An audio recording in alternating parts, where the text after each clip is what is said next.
into season 3, episode 10 of Have a Shift Day. Megan and Ryan here, just the two of us this week, because our other two co-hosts, Jake and Nick, had to travel home for Christmas. We had some snow recently that kind of threw things out of whack, but there was a lot that happened this weekend, so we couldn't just not give you a podcast. But before we dive into everything, make sure you're subscribed to Have a Shift Day on YouTube and Spotify, and make sure you are following us on social media at HaveAShift_A on Instagram, TikTok, and X.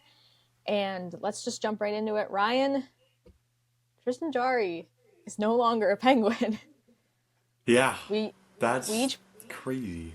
we each put out our own little reels, TikToks on Friday. I got one out for the podcast. You got one out for your 412 hockey thing. You were a lot more animated than I was. I was trying to be a little more professional. But, the full trade, Tristan Jarry and Sam Poulin have been sent to the Edmonton Oilers in exchange for defenseman Brett Kulak, was it a second-round pick or a first-round pick? I can't remember. Second. Second-round pick in the 2029 draft, and Stuart Skinner. Holy cow. So, Ryan, what was going through your mind when we were texting in the group chat saying, guys, we have a problem? Yeah, when you sent that, I didn't immediately go to Jari. I just was like, oh, Sid's hurt, because that's like right when I think of that. Oh, right, because he got hit. He got hurt. He took the puck to the foot the night prior and was in a lot of discomfort. And my whole I guess thinking process was like, okay, he just played the rest of the game. He took off his skate and now his foot's swollen up. Like, it's over. Like, no Sid for I don't know how long. I figured he broke his foot.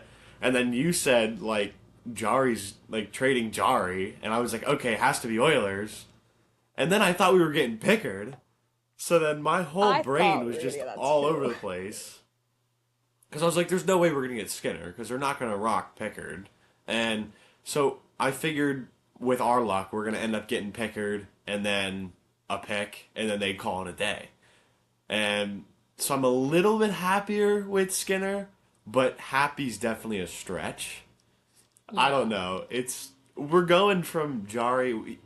Now I understand his value is really, really high, but you're going from a goalie that's tending to be inconsistent to probably the most inconsistent goalie in the league, being Stuart Skinner.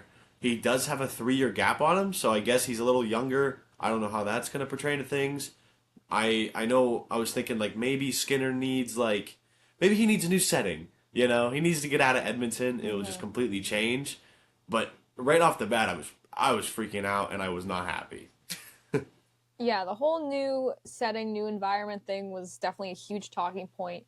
Even back in the finals last year when Edmonton fans were just, going crazy on him. Like, his family was receiving death threats, which is just absolutely insane. Not right at all. So, I mean, maybe you're correct, and maybe this new environment will be good for him. But I was really shocked that we had gotten Skinner because I'd said on the podcast last week that Elliot Friedman's latest update was that we weren't going to retain any salary, the Penguins, and that the Oilers wanted to run a Skinner-Jari tandem if they got this trade worked out. Mm-hmm. And I was like, okay, well, we're not going to retain. I don't think they're going to give up Skinner. This trade's not happening. And then my day off just got disturbed by Kyle. So thank you, Kyle. But with the consistency thing, Skinner is definitely the most inconsistent. Not the most consistent. Most inconsistent goalie in the league. Because, we know that Jari is pretty inconsistent as well, but at least, for the last couple of seasons, it was okay, he's really good this year. He's an all-star. Okay, now he's really bad this year. And then last year he was just really, really bad. Right. Got a little bit better down the stretch, but, overall was just a really bad season for him. And then so far this year, he's been good. So, he's inconsistent in, season play, if that wording made sense. Yeah.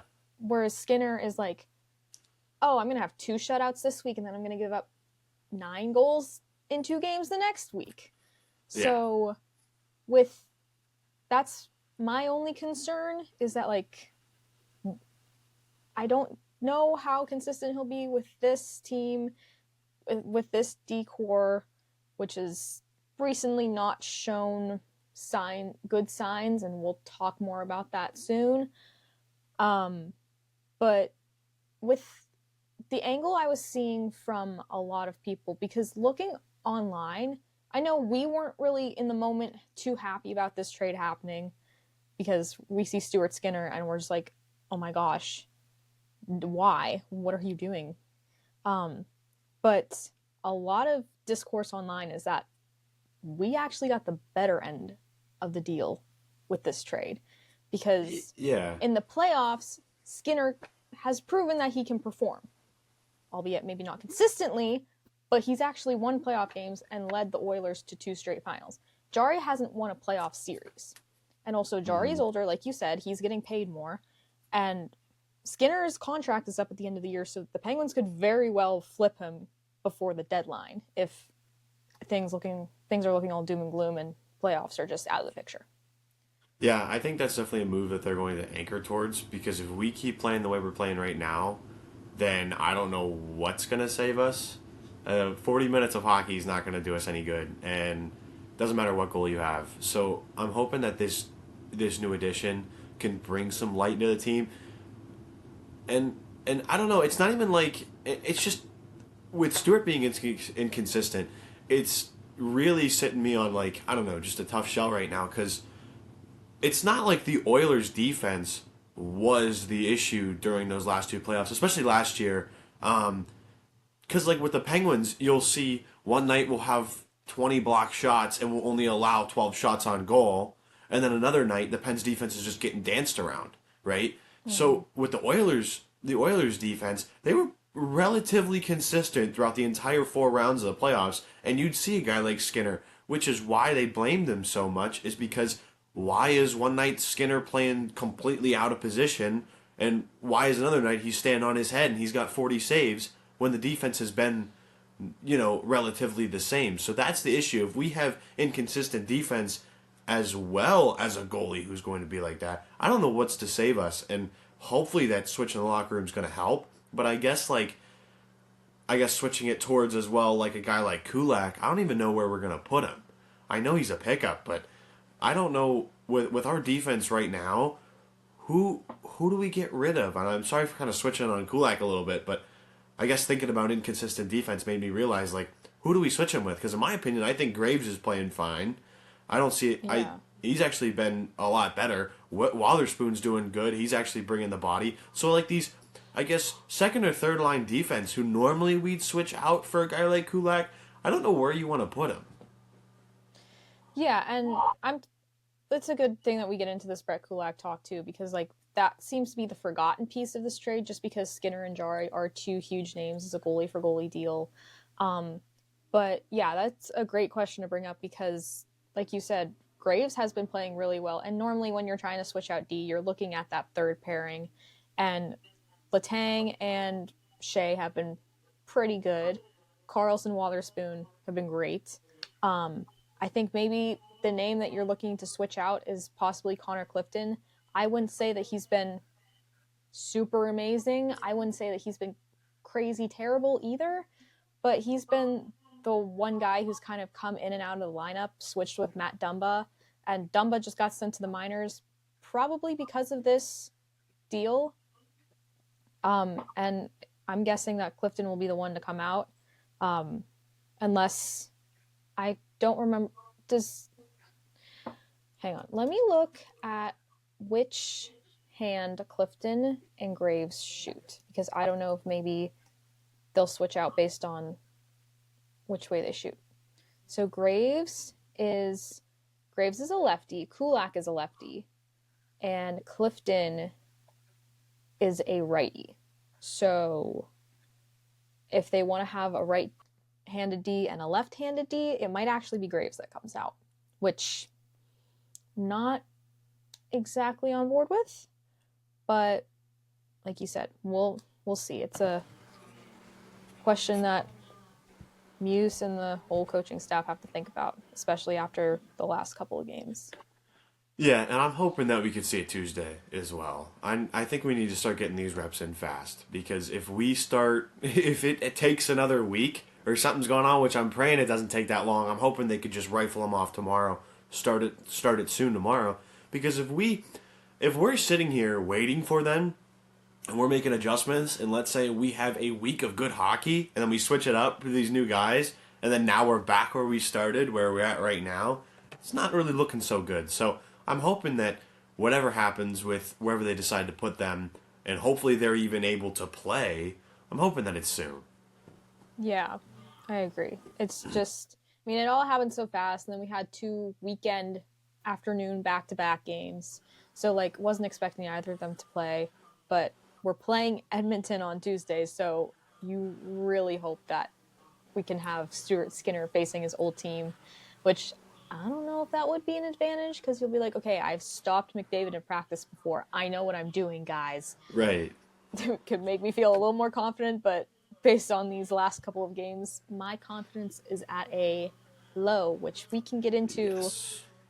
the last 4 games of this homestand and everything that's happened so far, with the exception of Montreal, because that just, we weren't even in that game, like, from the start.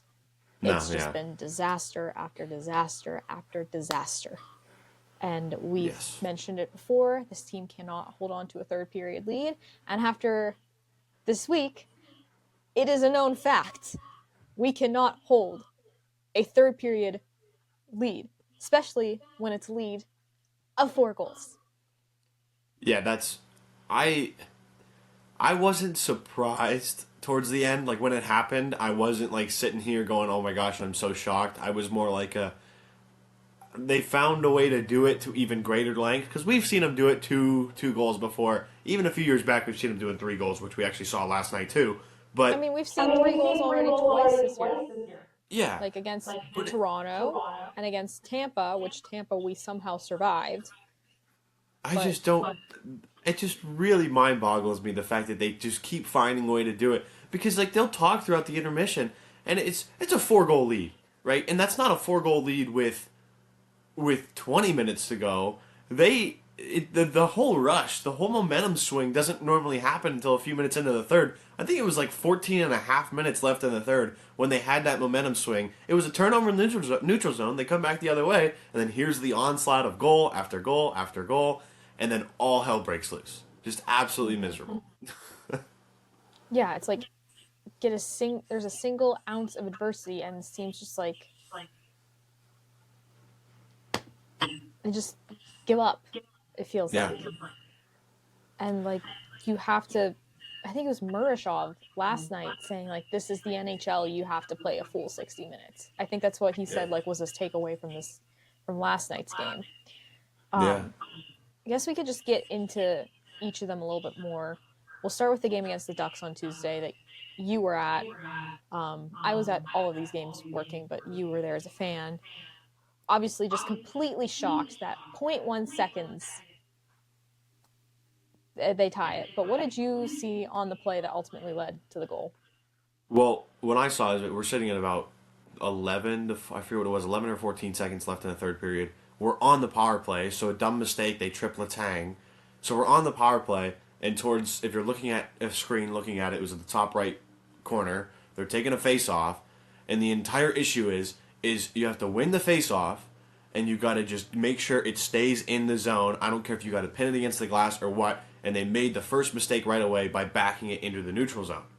And right off the bat, they're like, oh, they're taking the neutral zone for us, which is ridiculous. I have never seen that before. The Ducks go, okay, well, let's have a turnover in the neutral zone. Guess what happens? The Penguins feel forced to bring it back. They give it over to Carlson. And what Carlson does, instead of, trying to feed just anyway, he just right away, he just gives it away. And he sends it back towards the opposing end. So, okay, you bleed off about 5 or 6 seconds there. But you're giving them the puck. They don't have to fight for it because if the Penguins keep it in the offensive zone, right? If they keep it in the offensive zone and they fight for the puck, maybe they'll win it, maybe they lose it. But there's a lot of, I guess the puck will just pinball around and make it harder for the Ducks to maintain possession and go the other way. So Carlson shoots it into the offensive zone, and right off the bat, that's the mistake. They get a chance to pull the goalie, and then here's a 6-on-5 rush coming the other way, and with 0.1 seconds, they manage to screw it up. So if they just switch that up, Because right off the bat, there's their issue. Is just bringing it back in a neutral zone and saying, all right, here you go. Yeah, agreed. And I think the big thing that we need to take away from that game, Sharks game, and the Mammoth, because even against the Canadians, because the theme basically in this homestand was young teams are coming in, they're really fast, they're really good. And really saw that on full display, especially with Montreal. We were just getting absolutely run over. And with the Sharks, the Mammoth, the Ducks, they would not go away. Their speed did not decline because they were losing. It probably increased, actually. So, especially with that Ducks game in the final minutes, you cannot underestimate those young guys who have the skill, have the speed. You have to just lock it down. Yeah, you might want to score one more power play goal, but you're in the waning seconds of a game where you have the lead and you have the chance to finally win. You have to just lock it down. Just hold on to it in there and maybe pass it around. I don't want to say lightly because like light passes are going to get caught, but like just don't be fancy with it. Yeah, play the power play. Don't worry about playing a different game. If we play the power play, we win because it doesn't matter. Obviously, Penguins are not the greatest with shooting on the power play, especially right now. But Yeah. what you watch any team with a power play, they win the draw. Now, of course, the Ducks are going to put a little bit more pressure on it. They're going to get on the horse. But if you pass it, go to D to D, and just play your passing game, you don't even have to worry about shooting. You just cycle it around the offensive zone. That's all you got to do. And they completely switched it up. They got off of their game, which made them make a weird decision and just give the puck away. I mean, our power play has been great this year, but this past week, just watching it, I've noticed that there was a lot more passing. I think especially against Montreal, it's just pass, pass. They're just standing there and passing. Like, guys, you're not going to score if you don't shoot. It's just common knowledge. It's common sense. Like, yeah. Why not just do that? Makes no sense. Yeah. And then we had the Sharks game. I was all over the place when that was happening, so I didn't really fully see all of the goals. I think I saw the second goal from the Sharks. The third goal, I was just getting in the elevator. And then the fourth goal and the tying goal, I was downstairs watching through a glass, watching it on a screen. And I think I just blacked out like, oh my gosh, we just did that. Yeah. At that point, you're just in utter disbelief because you know it could happen because obviously no lead is safe with us, but when it does, you're just more shocked because, I mean, that's 4 goals, right? Some teams can't even score 4 goals in a few games. And the fact that you let a team like the Sharks, and of course you play such a good 2 periods. And then, of course, when you see the pressure start to come back the other way, you see this kind of jolt that you saw through the first 40 minutes with the last 2 or 3 minutes of the third period, where the Penguins really start to hustle. They started to get turnover. They started to play well. All you had to do was do that for another 10, 15 minutes. And it's like you just completely turned that off. They flipped the switch. And that's the whole difference between us honestly having 8 points here to only getting 3. Mm-hmm. It's like that's a huge gap. If we were to just finish off these games, we'd be first in the Metro by a long shot. Yeah, we would have, if we finished off any of these games, minus the Montreal one, we would have had 6 points so far on this homestand. Out of a possible 8 in these games. And we had said last week when we were like, okay, what should we expect? What do we need in this? I think we said either 8 or 9 out of 10. We're not even going to get close to that. The most we can get now is 5. That's not good enough. No. It's not. And I think that I was talking, I forget who I was talking about this with, but it might have been Nick. I was on the phone with Nick the other night, and we were just complaining, like, what do we do? You know, like, I don't even know where to go with this. It's like, we're in such a low here that I think they're just saying, well, we're just not good enough. Oh, well, I guess we just got to wait till the new adjustment, like Skinner, comes in and see if that just changes anything. Because it's really just confusing. It's like, what do we do? Is it an issue with the coaching? Is it a complete lack of discipline throughout the entire roster. Like the fact that they can only play 40 minutes is what's going on in the locker room. Like I don't even like what's the issue. I have no idea. Yeah, it's just baffling that this keeps happening. Yeah. Um, I think one good takeaway that we can have from these past few games, Murashov looked pretty good yesterday. Probably should have had that overtime goal. The second mammoth goal and the third one, not really his fault. Second one went off his stick. It was a weird bounce. Third one, he was kind of getting screened. I personally didn't think it was goalie interference. I didn't think that should have been challenged. I was Yeah. looking at it. I'm like, don't do it. Don't do it. And then they challenged. I'm like, well, we're going to go on the PK here. And ultimately, fourth goal. And I didn't see the first goal, but, he was looking absolutely fantastic for most of that game. And then Oh yeah. not getting a lot of help. And, of course, we can't always just blame everything on the defense or blame everything on the goalie. It's a mix of both. It's a mix. It's Right. the entire team. But, I think at least we can take that away. No. Now, Yeah. I think. oh, go ahead. No. Go ahead. Go ahead. Okay. One question I do want to pose to you. It was something that Metz and Staggy had discussed on the post-game show on, I believe it was Saturday. I can't remember which one of them had mentioned it, but they were wondering, would you maybe send Shilovs down to the AHL, not like for the rest of the year, but maybe just as like a short little conditioning stint to get his confidence back up, because he has not won a game in a while, and he was looking pretty good against San Jose, and then all hell broke loose, of course, as we know. Yeah. But do you think maybe that could be something that the Penguins could consider to get his confidence back up, especially since we've got Skinner coming in? Yeah. It doesn't hurt whatsoever, and I think that we've seen that with Murashov as well. He goes down to the AHL, and we should have won that game for him last night. Obviously, like you said, it's a mix for both, but that should have been 2 points. It should have been a huge confidence boost for a guy like him. But I think that's a huge. I think that's a good thing. I think sending him down would be good for him. Just like you said, get a good confidence boost, get him down there. Just and it's not even a bad thing. Just people automatically look at it and go, "Oh, sending him down to the AHL, that's a diss on him." No, it's not. It's just to get a mix. It could be for one game, it could be for two. Just get him down there to play a few games. Hopefully, get a few wins down there, and yeah, get his confidence back up. Send him back to the NHL. Get him as the backup with Skinner, or if Skinner needs an off day, send him in there, and hopefully to get a win. Because, like you said, it's been forever. Yeah, and Shilovs is also still a young goaltender, and we talked about how we have a whole load of young goalies in this league. Like, like you said, sending him down is not really a diss, and kind of comparing that to Jari getting sent down last year.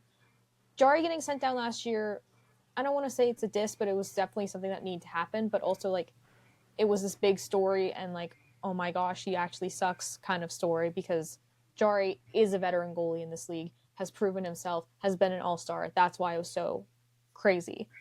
If we were to send Shilovs down, I don't think there would be as big of an uproar. I think it would just be conditioning, go get your confidence up, come back, play your game that you know you can play. We'll move forward. No, I love it. I think it's a great idea. All right, and then tomorrow night, which by the time this episode is out will be tonight, potential Stuart Skinner revenge game, or it'll be a Tristan Jarry revenge game. I don't really know. We have no clue what is fully going on with Skinner and Kulak. I think it's a high possibility that Skinner plays tomorrow. So let's just say that he is, for the sake of this discussion. Obviously, the Penguins need to learn how to play with a lead if they get that lead. But what else do you want to see from them, especially with them playing in front of a new goaltender and playing against an old friend that was literally just in the crease not even a week ago for them? Yeah, and I know it's the same thing both ways for both teams, but you understand how this goalie is. You've played against this goalie more than anyone else in the league, and via practice. And you know how this goalie moves. You know where he's going to go. You know his weak spots. So a guy like Jari, personally, it's his glove hand. I mean, that's his issue, right? He's good when it comes up deking. He's a good poke check, but it's his glove side. So you got to get in close. You got to shoot up there. But I think for both of these teams is you just want to help out your goalie. Your goalie's new. Now I know Jari just got his first win after the day after being traded against the Leafs. He looked great. But it's like that's what they did for him. They want to get him a win. You want them to have a good welcome, and especially a guy like a Skinner who should have probably already been, working throughout the team, and I don't even think he was in practice yesterday. They don't have a practice. Well, they don't have. It was a back-to-back yesterday, so there was no practice. Okay, yeah. And there's no practice today. That was just a scheduled day off, probably because they played 3 games in 4 days, and Right. 2 of those were afternoon games. So I think the most practice that Skinner is going to get with this team is a morning skate on Tuesday. And Right. not even everyone might not even be there because usually those are optional. I would hope that tomorrow wouldn't be an optional morning skate because you had a day off and you're dealing with some new players that like maybe you want to get some familiarity with them before you hit the ice. So Right, yeah. I mean, I can't speak to the whole system of that, but I think even if it is optional, I think a lot of people will show up because you need to be there for your new guys. And if it's, if you're calling up a guy from Wilkes, then maybe it's different. But these guys have been in the NHL before. They want to be acclimated fast. They want to be a part of it. So, and you need to just welcome them in that way of showing up to practice and be like, all right, we've been sucking. You guys know that we haven't been good. And the guys who are joining, a guy like Skinner, he wants to help this team. It's as easy as that. And he wants to be the guy to, I guess, save the team because that's what everyone's looking at. Be like, all right, what we have is not working. So I guess I'm the answer. So you need to back him up. And, we need more block shots. And I know missing a guy like Lizotte, our injured list, I think we're still sitting at 4 guys, if I'm not mistaken. Or are we down to 3 since Raquel's back? I'm not too it's sure. still 4 because Hollander is on there, but he's going to be out for a while with the blood clot. Right. So it's Hollander, Jones, Malkin, Lizotte. Yes. So I think they just got to just get in front of it more, block some more shots, and to build some confidence because you're playing a team like the Oilers. I mean, that's no easy task. So you definitely want to go out and show for them. This has been a really hard homestand, and they have not passed the test. Yeah. So. Yeah, it'll be interesting for sure. I'm hoping it's a Stuart Skinner revenge game, not a Tristan Jarry revenge game. Jarry already had Oilers colored pads on Saturday. I'm like, you had those ready, dude. What the heck? So it hurt a bit, but I was listening to 32 Thoughts a little bit before we started this, and I think Jarry was like on board with the trade to Edmonton, and I think if he was to be traded, he was like, okay, I think it needs to be Edmonton because it's where he lives in the off season. It's where he played juniors. So, like, I mean, it makes sense for him. Of course, he was finally playing well, so I'm going to miss Tristan Jarry. But maybe he'll have a new mask by tomorrow because he still had his Penguin mask on Saturday, too. Yeah, we don't need 2 back-to-back Penguins masks in both ends of the ice. We don't need that. Well, what if Skinner still has...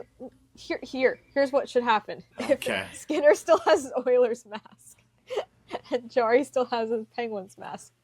I think Skinner's had enough time to relax to where he could go get a custom mask. I would hope so. And yeah, you've had a few days, so you got to get in on that.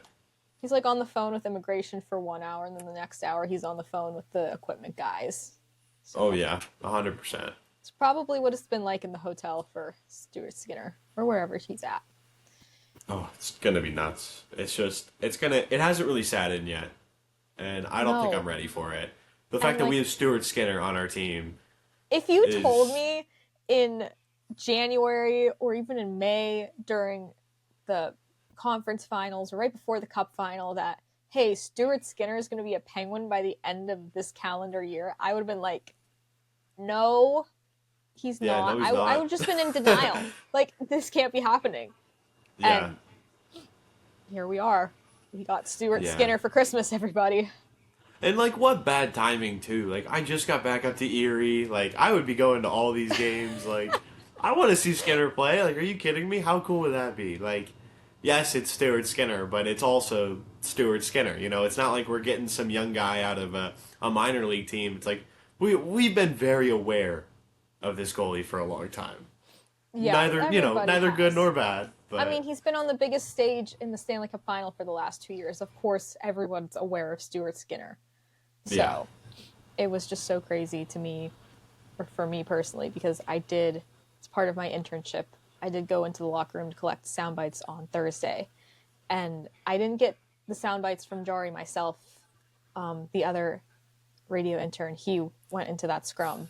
But I was right there for Jari's last media availability as a Penguin. And then the next day that's I'm like, crazy. he's gone. It's Yeah, just it's just crazy how things go.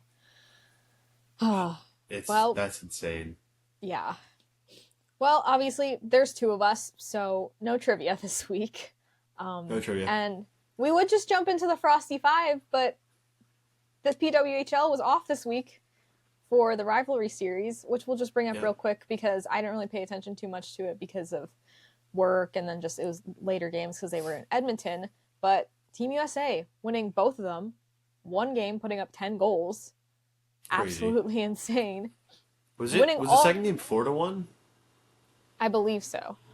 I think it I can was. double They were pretty check hefty that real games. quick. Yeah, Oh, well, we don't want my AirPods connecting to my phone right now. Did my AirPods disconnect? No, I don't think they did. I love Bluetooth. So yeah, the Saturday game was a 4-1 win for the US. And then the Wednesday game was a 10-4 win against Canada. So Team insane. USA winning all four of these rivalry series games, just crazy. And Canada is going to be really, really angry going into the Olympics, I'm sure. But whatever has been working for Team USA, they just need to keep it up heading into February, Yeah, as I long as think that so. rink is complete. Yeah, I Which we'll speaking get of into the that real rink, quick. do you hear what Gary Wait, Bettman said? is this a new thing that Gary said? Yeah, What did he Gary say? said he's like if the rink's not ready, which I could, he's using his vocabulary and stuff. He's like, well, there's a lot of words I could say right now, but if the rink is not done in February, don't expect NHL players to be playing in it. Wasn't that So what he's Phil saying Daly was like saying too? no adjustment to the rink. They said like, okay, we need to start practicing in it literally in a month. We need to start like Yeah. they need to start going after it end of January because that's where we're going to be heading. They're going to be heading towards it, and they're going to look at the ice. They're going to start practicing, and they said if they're not ready within like a month and a half, then they're going to have to find other people. NHL players are not going to be playing in it, and we're just going to have a 2 week break. So It'll be a 3 week break, which is crazy. Yeah, crazy. well, I mean, the whole venue thing, it's not up to the NHL to decide, unfortunately. It's the IOC, and they've Yeah, already said there's no backup plan. And now the timeline for this arena is like literally days before the games start. Like, the women play, I think, before the opening ceremony start. I think they start playing on the 5th. And I think this rink is supposed to crazy. be done on the 2nd, which is just.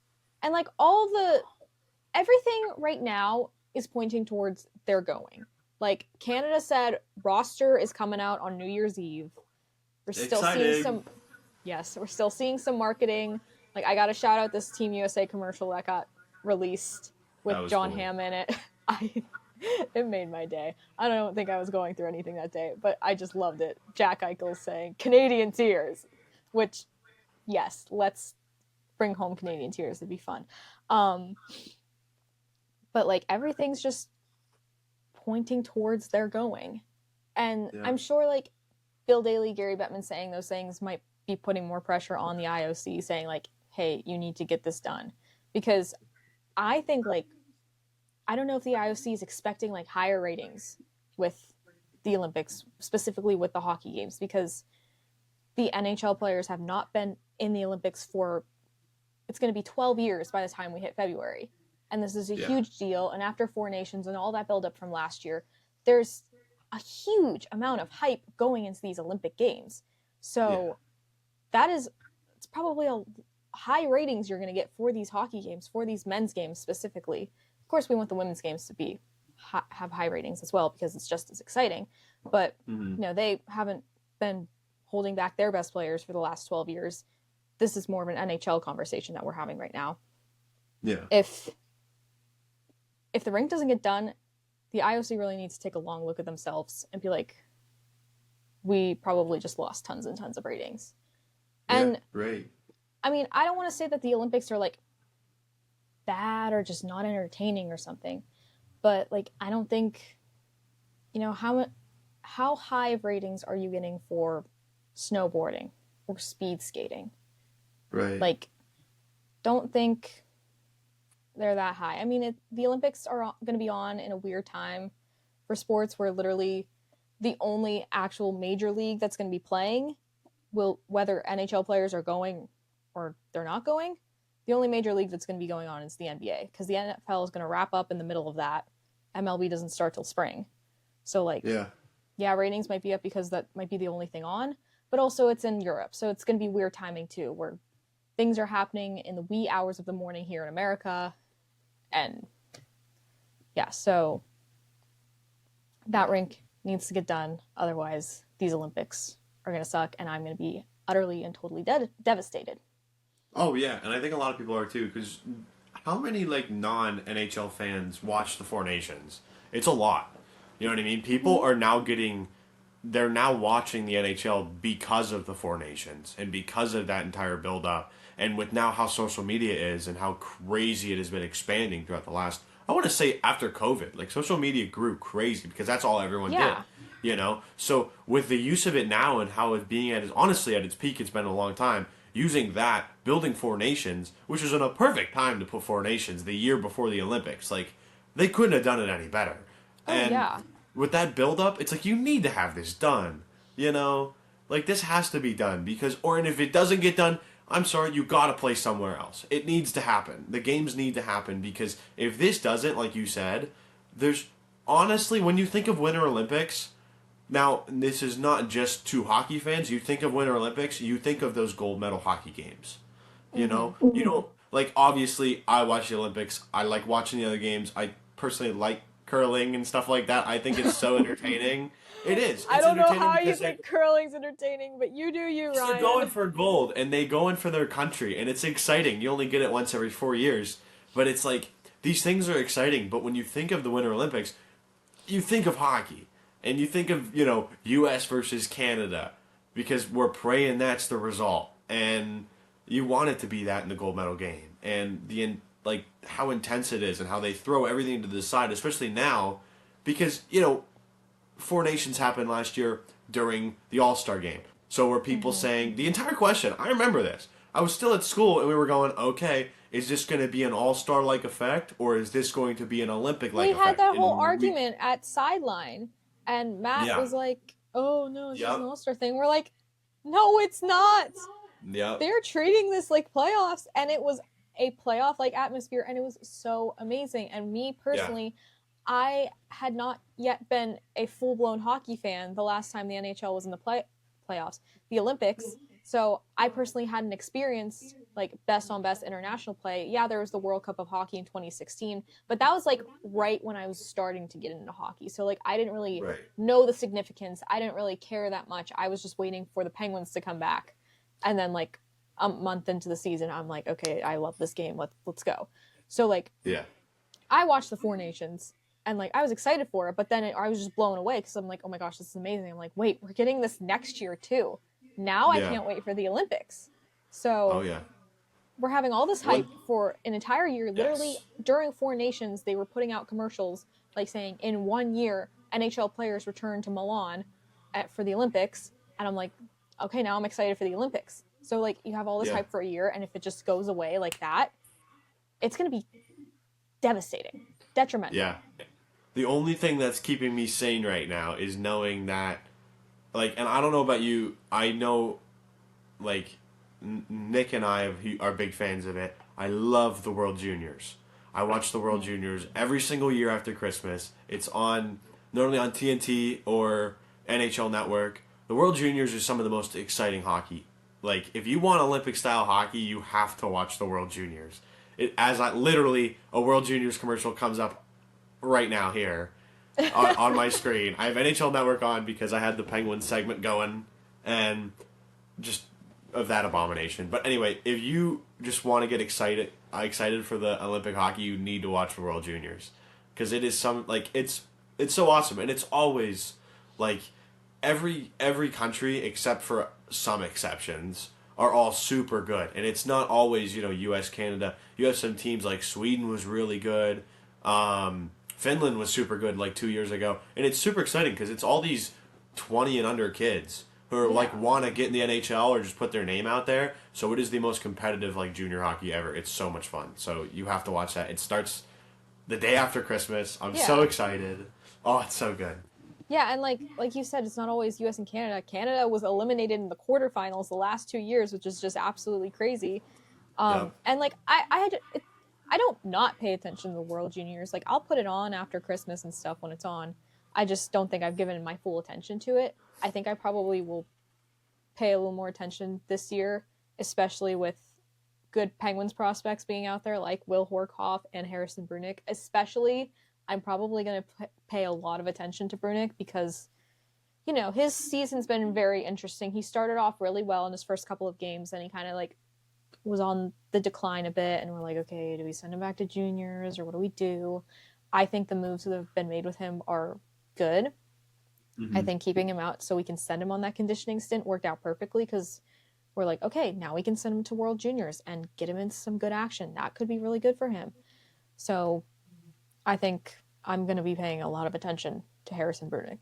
So I will definitely, I'll give more attention to the World Juniors right now. It's going to be exciting. Especially because we might miss out on the Olympics. So let's just pretend like we're still going, especially I don't even want to hear about the ice dimensions because I don't care. That's not an issue. We apparently in Sweden, we played with those same dimensions and they just shrunk the neutral zone. I didn't notice. I didn't know that until Friedman said something a couple weeks ago. And I was like, oh, wait, really? Yeah. We're fine. And the Kachucks were even like, I don't care about the ice quality. We want to go. But I know that's ultimately not their decision fully. It's got to be like a collective decision from the NHL and the NHLPA. But yeah, we'll keep an eye on that. Excited for the Olympic rosters. We're gonna do more Olympic talk in Pucks and Deep. But right now, let's talk about someone who we already know is going to be in the Olympics. It's going to be on Team USA, and was also traded on Friday. We thought the Jari Skinner trade was the news of the day on Friday, and then Bill Gehring said, no. Yeah. I have some news for you. Quinn Hughes traded to the Minnesota Wild, of all places, in exchange for Zeev Boyum, Liam Ogren, Marco Rossi, and I believe a draft pick as well. The draft picks always slip my mind, so... Yeah. No, it's fine. But that's a good package, I will say. But yeah, before we get into the details of it, when you saw Minnesota, what were you thinking? Because obviously New Jersey... yeah. Well, the good thing is the Penguins don't play Minnesota anymore this year. Yeah. I just thought, like, Minnesota's always needed that one guy. Mm-hmm. Minnesota's needed that one guy. I mean, you got Kaprizov, you got Boldy. Like, the team was already good. And we had a little glimpse of that last year when we thought they were going to beat Vegas. I mean, at least I did. Thought they were going to take Vegas. I mean, they needed that one guy, and they honestly couldn't have got a better available one. So my first response was just like, uh-oh. Like, this team is now, like, watch out. Pacific, like, you guys are in a lot of trouble. Yeah. Again, I was listening to 32 Thoughts before we started filming, and apparently an NHL GM, I don't know which one, called Central Division Death Valley Division, which I don't think there could be a more accurate name for the Central. The Central was already a crazy gauntlet, but now, like, Minnesota just got this boost on the blue line. Yikes. Yeah. That is going to be an exciting division to watch the rest of the year and in the playoffs. But, I mean, so incredibly shocking that it was Minnesota, because obviously we know that Quinn wants to play with his brother, so everyone's like, oh, the trade to New Jersey, it's going to happen. But then I guess the Red Wings had some interest in it too. Interest in him too. So Minnesota just came completely out of left field. Yeah. And it's going to be a really good fit for him, I believe. And he already scored last night in his first game. Yeah. He's just going to be putting on an onslaught of goals. And I think Minnesota's just so stoked to have him. I mean, anyone would. But an adjustment like that on a team that honestly could use some blue line help really just... You couldn't have been a... I mean, at first I wouldn't think... If you told me, all right, Quinn Hughes, where's he getting traded? Minnesota wouldn't really cross my mind. And, you know, definitely... I think some other team... Obviously, New Jersey would. I think New Jersey offered a lot, too. They were in talks with him as well. I know there was 3 other teams involved with offering Quinn Hughes. I think New Jersey was one of them. And I'm not too sure. I mean, obviously New Jersey... Okay, Detroit, yeah. But there, I forget, I think it was New Jersey. They offered him a crazy amount. I think it was 2 firsts, as well as... I think it was 2 forwards, a defenseman, and 2 firsts. Ooh. And I think the fact that they just turned that down, I'm almost positive that's what it was, which is crazy. Yeah, and New Jersey might have not been able to, like, figure out their cap room as well. That might have been an issue. Yeah. But on the Vancouver angle of it, for the return, that's a pretty good return that you got. Like, Zeev Boyum he's still a rookie. He's still, probably trying to fully perfect his game in this league, but he's a solid young defenseman, and he put up 2 points in his debut over the weekend with Vancouver. Yeah. And then Marco Rossi's a good player. Liam Ogren, I don't know too much about, but I think, like, I don't want to say that, Vancouver obviously probably lost this deal because they lost their franchise defenseman, their captain, their cornerstone, but they can't be beating themselves up too much. They got a really good return. Yeah, and they needed just a complete switch. I mean, you needed something. You were a team that was expecting to make the playoffs this year when you barely missed it last. And, you need that switch to just say, okay, well, we thought our route would have been different this year, but I guess we got to make a change. And if this is the change, then, it's not going to hurt them any worse. It really won't. So. Yeah. Yeah, it's just Vancouver's gone through a lot the last few seasons. Winning the division, then all this locker room drama, and then your captain wants out. It's just... Yeah. They've just been, like, up and down this past, I just want to say 10 years. Yeah. So, I guess now it's go get Gavin McKenna. Right, go have fun. Yeah. They're definitely gonna be in that conversation. Them, the Flames, the Predators, the Blues. Why is it everyone in the West? Like, the West is the better conference, but all of the tank. All the teams that are basically tanking are in the West. It makes no sense. I want to see him, like, somewhere else. Like, I don't want to see him in Nashville. Like, no. You don't want to see Gavin McKenna in Nashville. Like, no. We don't want to see that. I think... a Canadian team? Sure. I'll see him in a Canadian team. But I don't want to see him in Vancouver or Calgary. If he goes to Nashville, like, that would be... I don't know. I just don't know if I could see him staying there long term. No, yeah. Just because the last year and this year, Nashville's just been like, they're like, let's get these really good veteran players and we're going to be great. And we all thought they were going to win the division last year. And then, boy, were we wrong. So. No, but like big names just jumping around like crazy with Rantanen and Hughes. And I honestly wouldn't be surprised if, the Hughes brothers split up a little bit, like in the next 3-4 years, something happens. Freaking McDavid leaves. I'm not going to be shocked if he leaves, if the Oilers aren't good enough. The NHL just keeps getting crazier and crazier. Like, every time I'm thinking about the crazy things with this season, I think back to, like, the Face Off Season 2 trailer, where I think it was Paul Bissonnette saying, and I thought last season was crazy. It's like, I thought last season couldn't be topped, yet here we are.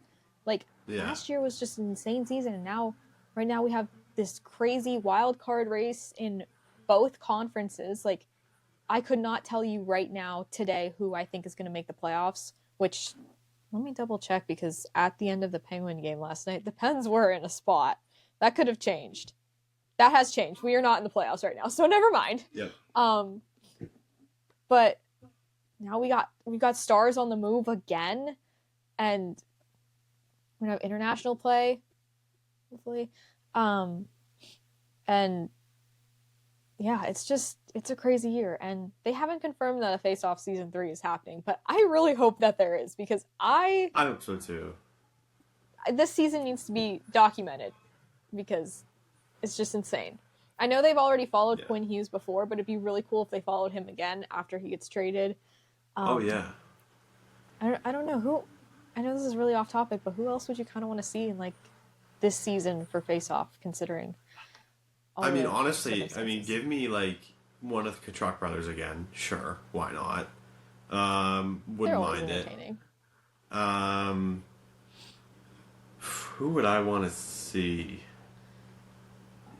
I mean, they obviously wouldn't. If they're going to start filming, you better do it now because we got a lot of adjustments. But I think I'd like to see like either Eichel or Marner. One of those two down in Vegas. Give us Marner a Vegas would be team. Good. They did Eichel this first season. I think doing Marner would be really good, since he just moved to a new team. Marner would be cool. Who else? I think this is more of a Pucks and Deep question, but it's just the two of us, so we can do these kinds of things. Free ball. Who I want to see, because I don't think they would start filming anything until spring, just based on when I was watching it the last 2 years, they didn't get like a lot of early season stuff. No, yeah. There's a lot of late season and beyond. Be fun to see Gino, but I don't know if he would do it.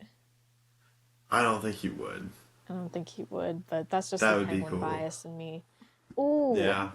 Schaefer. Oh yeah. That'd be cool. We need Schaefer.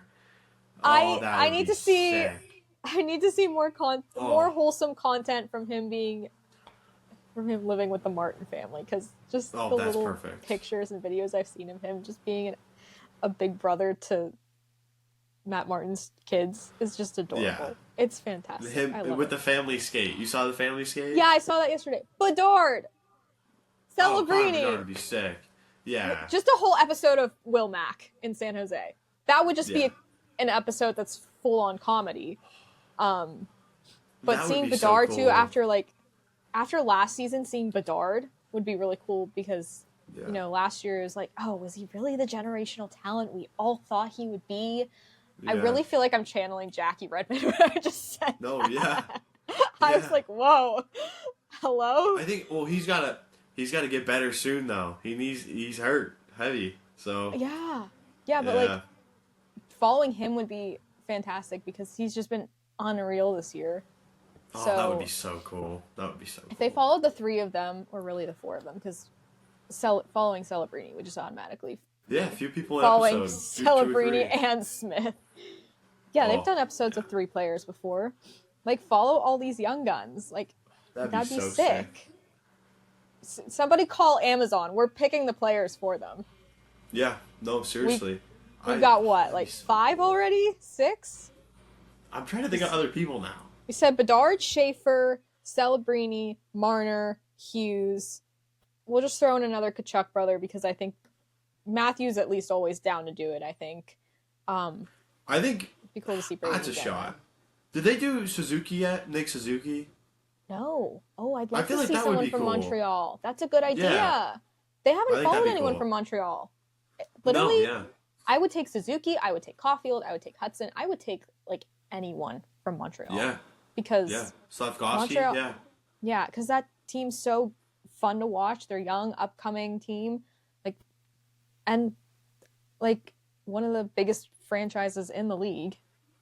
The most successful, probably, because they have the most cups. Follow one of them. Oh, Dylan Larkin would be fun to follow, too. Dylan Larkin would be cool. Because he's finally trying to get his team into the playoffs. after Oh, see, years that would and be years and cool. years. Seriously, Yeah. somebody call Amazon. We're writing the show for them. It's done right now. We already have it. That, The script that is was like already there. that was a 5-minute meeting. That's that. It Like, could have been an email. Could have been an yeah, email. it could have been an email. Oh, we got it set. We're good. Yeah, okay, we're gonna call Amazon when we're done. Just be like, here are your players. Go talk to Oh, media yeah. relations. Good luck. No, we need to see it. We have to see it. 100%. We could have so many more thoughts on this, but let's move on. Unless you have any other final thoughts on the Quinn Hughes trade. No, I'm good. I think it's just crazy. Yeah, I'm just casually watching Home Alone, and my dad's like, Quinn Hughes is getting traded. I'm like, That's huh? crazy. Yeah. What? Yeah, Oh, Nick joining the party so late too every time. Oh, on the He, like, Jory woke- one, Oh, it killed me. I already knew he was asleep. I'm like, Nick is gonna wake up, and he's not awake right now. He's gonna see this and he's gonna be like, huh? Yeah, we're like, good morning, Nick. Yeah. Just like, You just missed the last 2 hours. yeah, you just missed a big trade. Huh. One more thing I want to Insane. say about the Quinn Hughes trade. Apparently, I know I keep referencing me listening to 32 Thoughts this morning, but I got good content from that, and I listened to That's it right. for the purpose of bringing stories and thoughts to this podcast today. I guess the first player that, like, the Minnesota Wild players didn't know that this trade was happening, and the first player that reached out to Bill Gehring was Kaprizov, and he like just texted him, "Wow," and Gehring texted back, "You like it?" And Kaprizov was like, "Yeah, of course." Immediately, That's I was like, awesome. "Wait, it's kind of like that meme where a person goes, 'You like it?'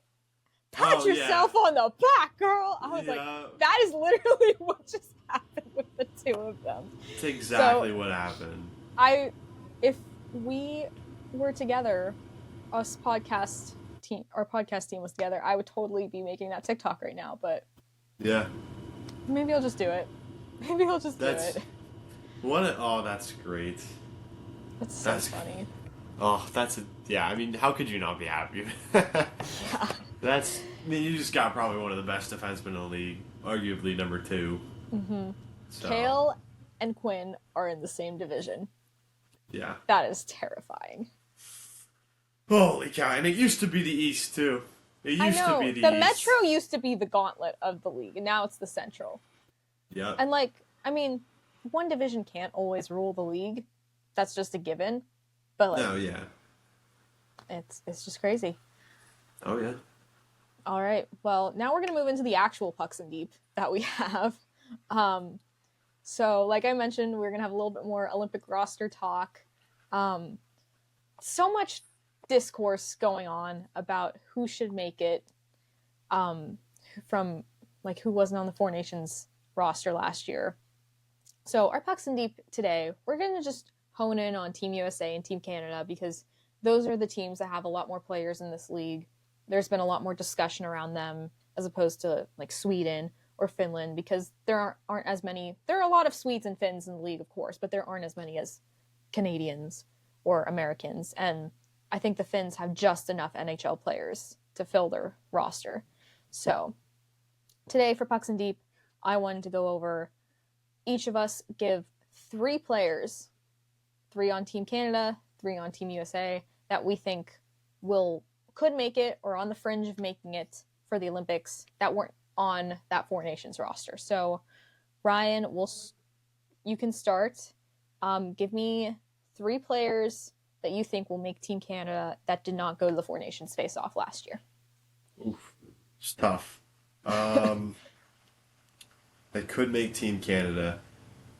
I mean, you got to go Bedard, right?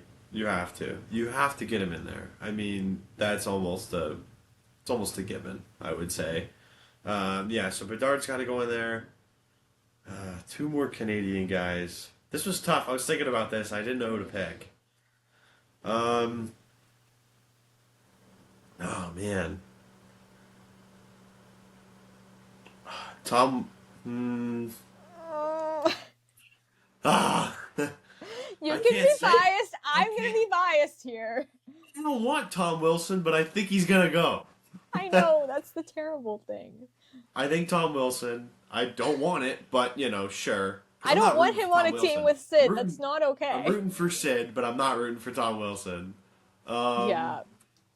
I mean, I'm yeah. already So rooting against Canada because I'm wearing a USA sweatshirt right now. I'm going full patriotic for like 3 weeks straight. It's going to be I awesome.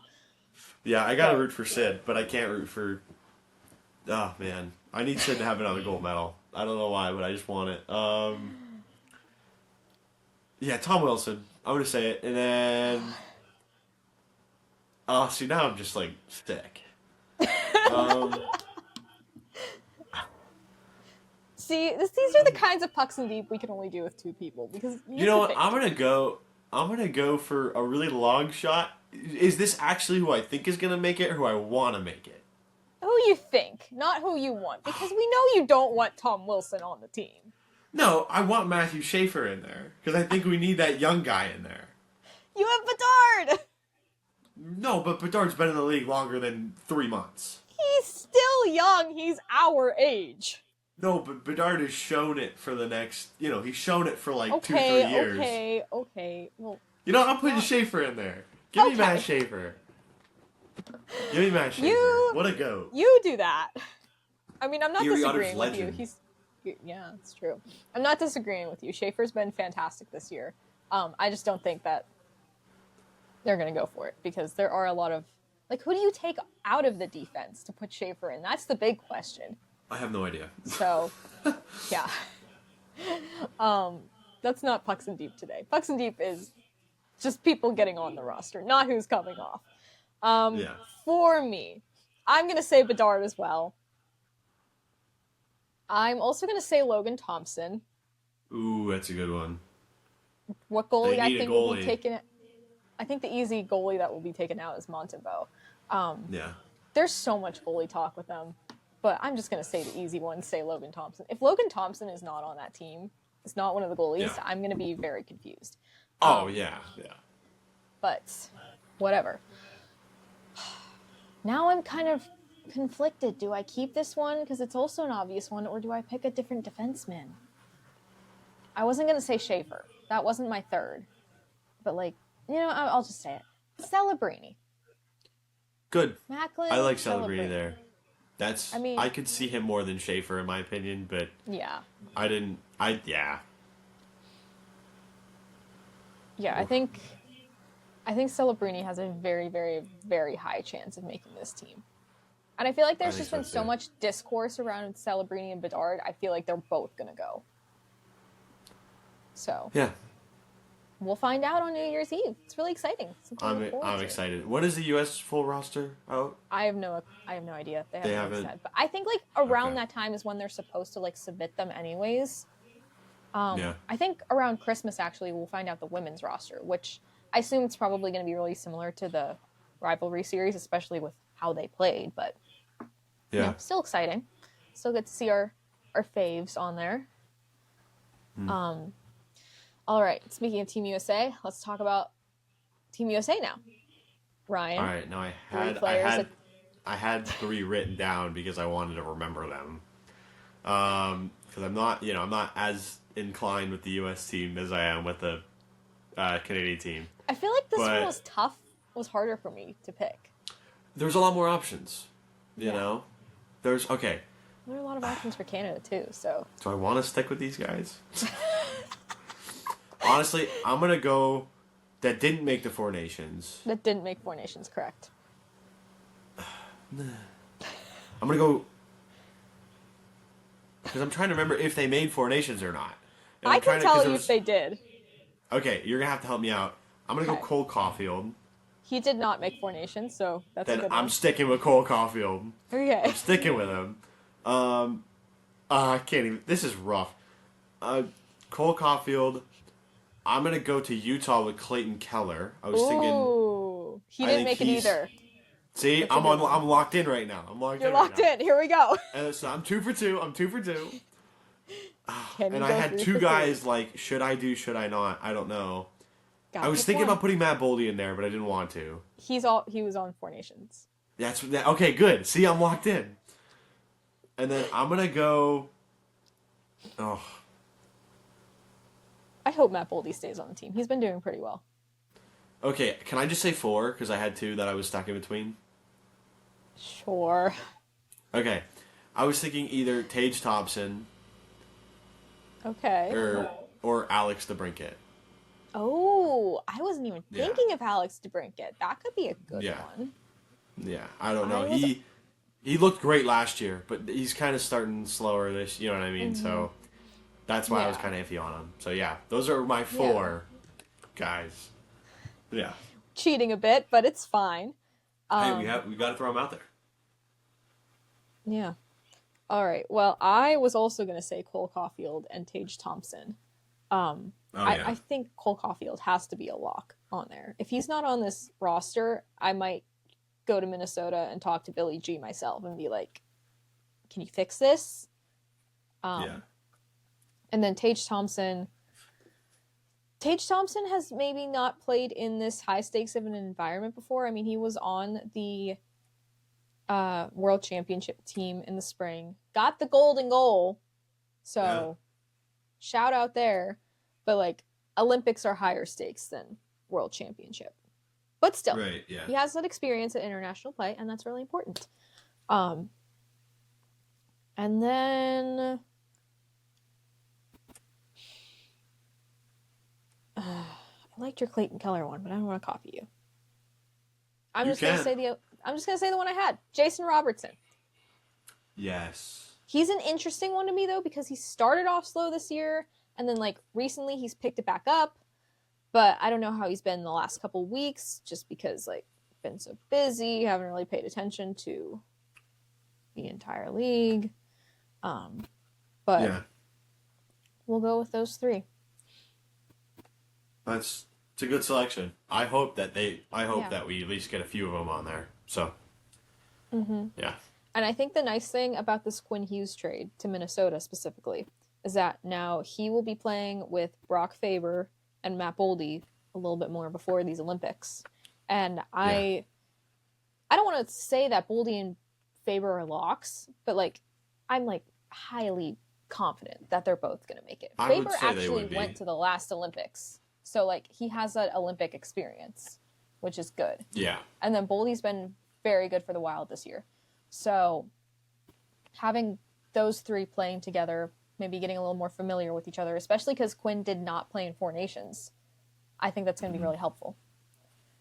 And hopefully overall helpful for the U.S. to win gold.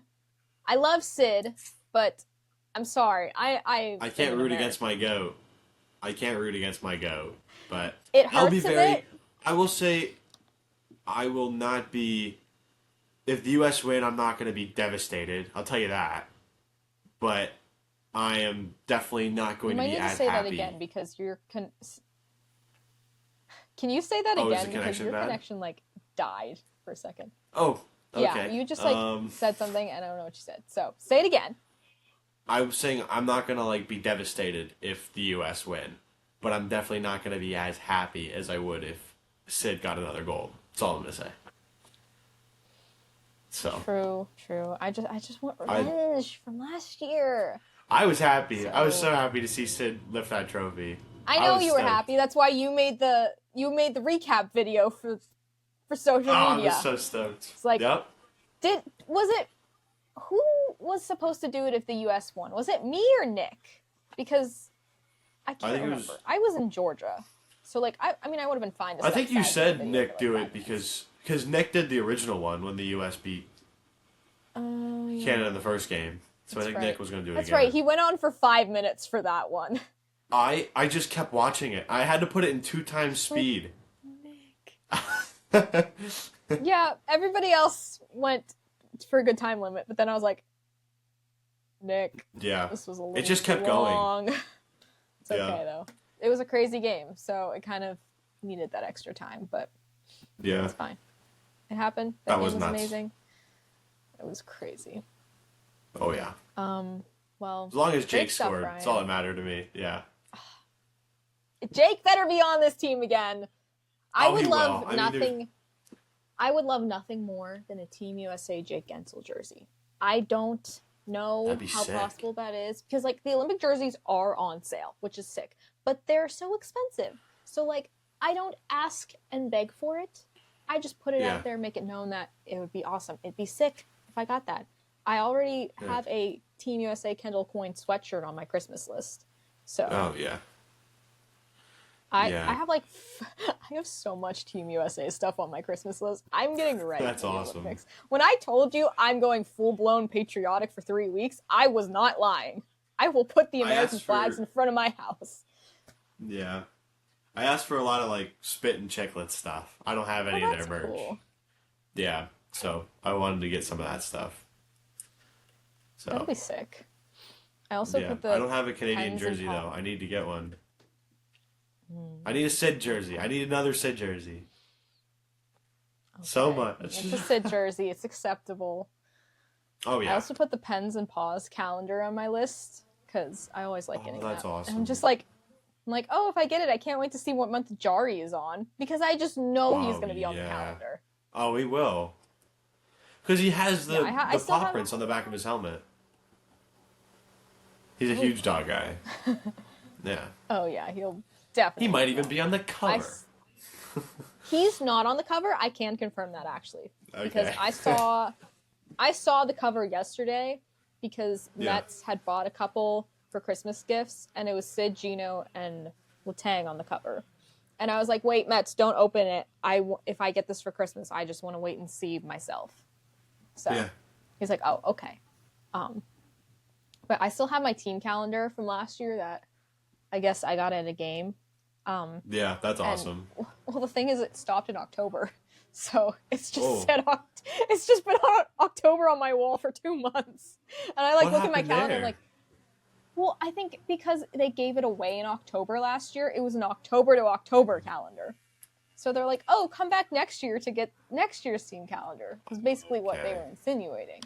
But I Yeah. didn't get this year's team calendar because it's not exactly easy for me to get giveaways as an intern. I will say, shout Yeah. out to my boss. He did end up getting me a gravy boat.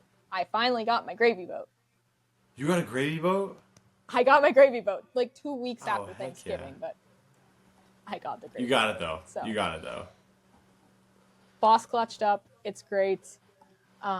Yes. Hopefully I'll have a new calendar soon. Ryan, great stuff today with a 2-person podcast. This is Yeah, it we was haven't good. done a 2-person podcast in a long time. Me and Nick did one It's before, been a minute. but that was before we even knew you existed. So, Wow. yeah, great stuff today. There was a lot There we to talk go. about, thankfully. So Yeah, we were had to get it buzzing. out there. We were- Had to discuss these trades. We yeah. already planned out season 3 of Face Off, so Amazon, give us a call. Whenever. And yeah, thank Yeah. you so much for watching. Make sure you subscribe on YouTube and Spotify. Make sure you follow us on _A on YouTube. No, on TikTok, X, and Instagram. I nailed this in the intro, not in the outro. But we may be back next week. Try to be back next week.